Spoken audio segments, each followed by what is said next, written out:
watatufanyia mengi, watoto wetu wataandikwa kazi.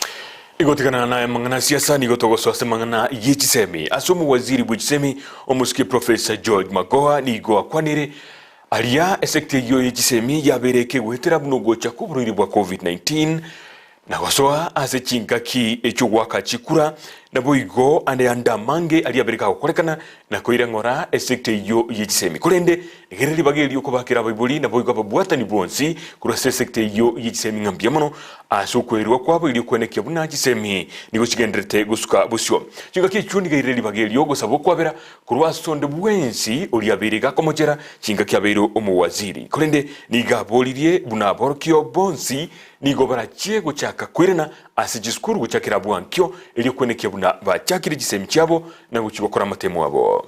I would have something to add in the Ministry of Education.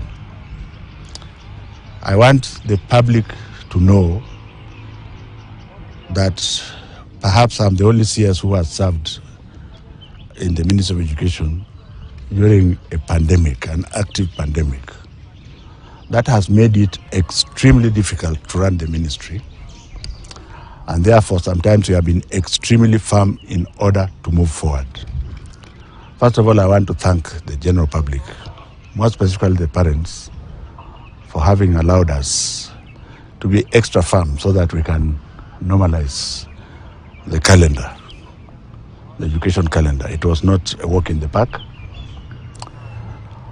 During that process of firmness, we may perhaps have been misconstrued.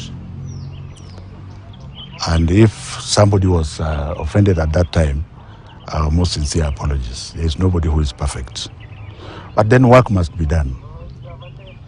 For the short period that is left, I would like the public to understand that we have a target to complete, a very, very important target of classrooms for our children.